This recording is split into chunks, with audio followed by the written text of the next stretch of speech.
sera les conditions du match certainement, on va faire très très chaud, donc c'est bien de s'entraîner aussi dans les conditions du match. Si on s'entraîne qu'il fait 10 degrés et qu'on joue il fait 30, voilà, donc on s'adapte. Mis à part Fabien Boyer qui va être à août pour quelques mois, on n'a pas trop de soucis, des petits pépins, mais bon, on va faire un dernier point avant ce dernier entraînement justement, et puis voir un petit peu comment ça va se lancer.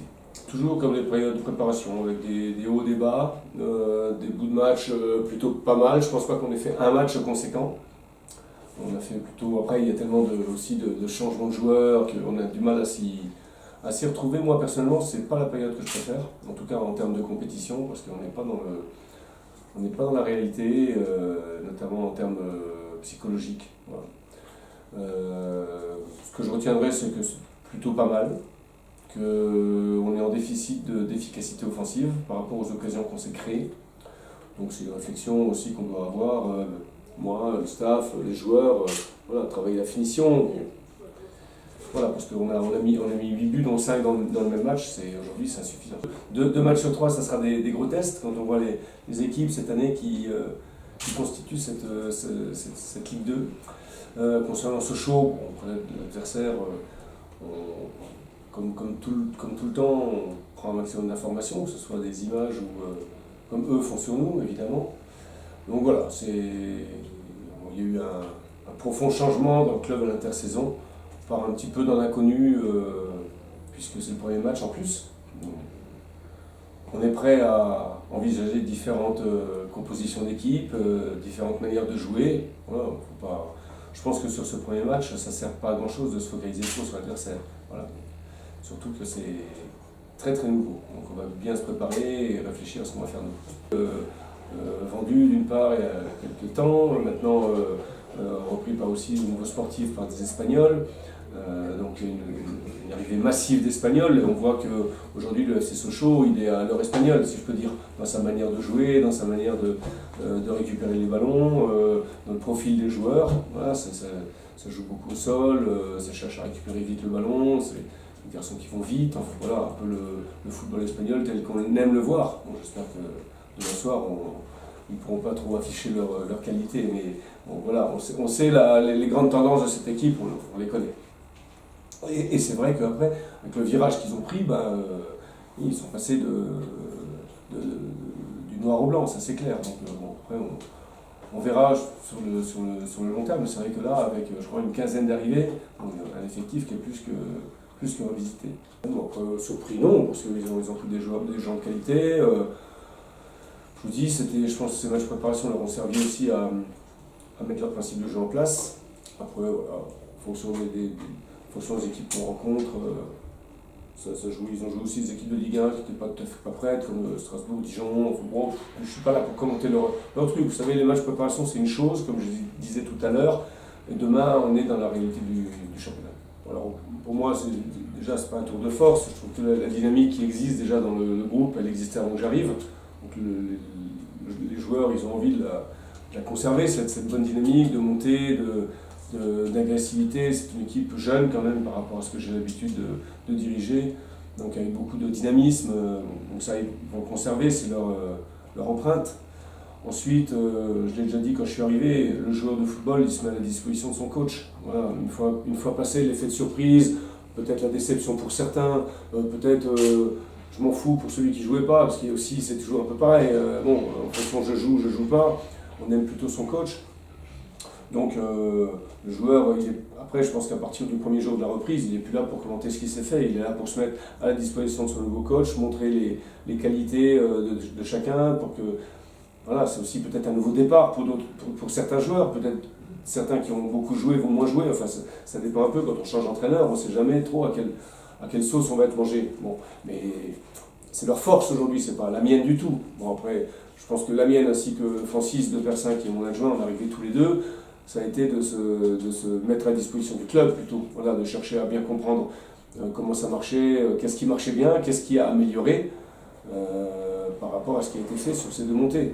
Mais jamais, au grand jamais, Francis et moi avons senti une quelconque défiance. Même si ça peut paraître, voilà, même au niveau des supporters, peut-être que demain on fait un mauvais match contre Sochaux, peut-être qu'on peut perdre le match, il ne sera jamais temps de tirer un bilan. voilà, parce que ça aurait pu se faire avec l'entraîneur précédent. Je crois qu'il faut se fondre aussi, c'est à nous de nous fondre dans le moule. Après, les principes de jeu, de les mettre en place sur le terrain pendant ces 5 semaines de préparation. Mais en tout cas, voilà, c'est pas du tout un tour de force, ça fait partie de ma personnalité aussi, de mettre à disposition des gens plutôt et à moi de me fondre dans le fonctionnement du GF38, même si je pense qu'aujourd'hui les dirigeants ont fait venir aussi pour amener une certaine expertise, en toute modestie, en tout cas une certaine expérience en tout état de cause de la Ligue 2, qui est mon championnat quand même, le championnat dans lequel j'ai évolué le plus longtemps possible, et puis de professionnaliser aussi avec les indications que je peux leur donner sur le fonctionnement au quotidien, sur qu'est-ce qu'il faut faire pour que les joueurs soient performants, c'est-à-dire les mettre dans les meilleures conditions. Je ne parle pas de faire des choses extraordinaires, mais en tout cas des choses simples qui doivent être bien réalisées pour que le joueur, on puisse être exigeant avec lui. Moi j'ai de l'exigence avec moi-même, avec les joueurs. Après le club aussi doit mettre à disposition, et donc tout le monde est d'accord là-dessus. On attend du monde. Bon, c'est une ville, déjà Grenoble est une ville sportive, on le voit bien quand on arrive. Moi, c'est une ville que je ne connais pas. C'est une ville très sportive, déjà par les sports de haut niveau qu'il peut y avoir, et puis tout le reste. Les gens font du vélo, font du skate, enfin on voit bien, ils vont faire de l'alpinisme. Voilà. Donc nous, on sait qu'il y a une forte attente au niveau des spectateurs. Je crois que Grenoble l'année dernière a mis 17 buts à domicile. Bon voilà, c'est aussi certainement quelque chose à corriger, c'est être capable à un moment donné de s'ouvrir offensivement, d'être plus gourmand offensivement, sachant que la contrepartie de ça, c'est aussi peut-être de moins bien défendre ou d'être plus dans le déséquilibre. Maintenant, je le dis et je le répète, on franchit une étape, enfin ça fait 3 étapes franchies en 3 ans, à vrai dire. Chaque fois qu'on va un peu plus haut, c'est plus dur. Grenoble en CFA, Grenoble en National fait partie des 2-3 meilleurs budgets, Grenoble en Ligue 2 fait partie des 2, 3, 4 derniers. Bon, donc à un moment donné, 1 euro plus 1 euro, ça fait toujours 2 euros. Donc globalement, voilà, il n'y a pas que ça qui joue, mais il faut aussi que les gens deviennent peut-être plus patients. Parce que bon, je ne vois pas le parapluie, mais on aura certainement plus de mal à gagner des matchs que ce qui s'est fait l'année dernière. On ne peut pas leur apprendre à perdre, c'est pas le terme que je comprends dans ce que tu veux dire dans l'esprit, c'est un peu ça, c'est apprendre à moins gagner, parce que l'adversité sera beaucoup plus forte. Voilà.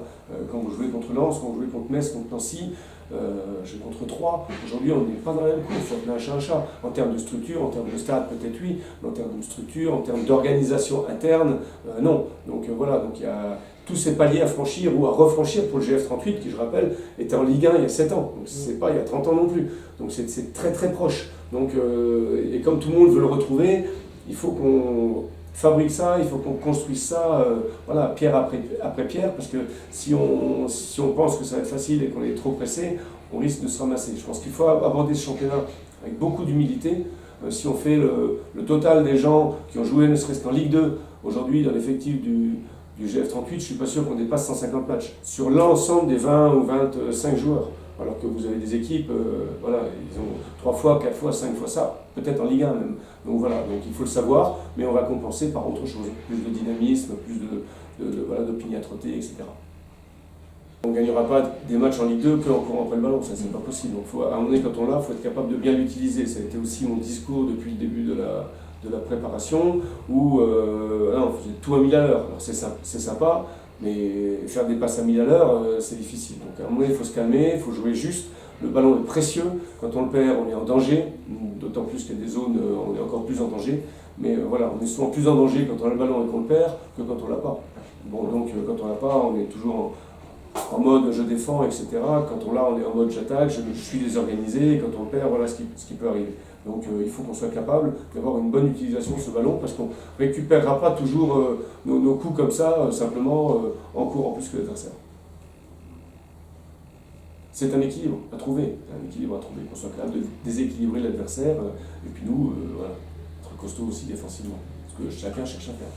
On est tous présents, comme c'est le cas actuellement, on a un peu de monde devant, mais bon, après on a aussi des garçons qui ont de la qualité, et puis des profils différents, c'est ça qui est intéressant, entre Nicolas Belvito, entre Lagdar Boussa, Malek Chergui, Edwin Manan, Flo Sotoka. On a quand même des gens qui peuvent jouer sur des postes offensifs qui ont chacun des particularités différentes. On n'a pas 3 grands, on n'a pas que des rapides, donc il y a des associations qui sont intéressantes. Aujourd'hui, On verra demain quelles associations on va faire, mais c'est vrai que ça peut nous donner un petit peu aussi de liberté de manœuvre. Voilà. Je ne pense pas qu'on soit non plus si nombreux que ça aujourd'hui sur les postes offensifs. Avec le départ de Flo, c'est vrai que ça libère un petit peu de ce côté-là, sachant qu'on a appris aussi un international géorgien voilà, qui nous a montré de belles qualités cette semaine.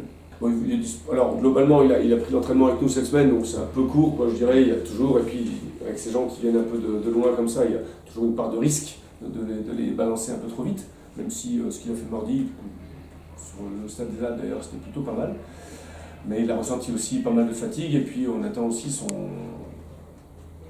officialisation, le fait d'être qualifié, sa qualification.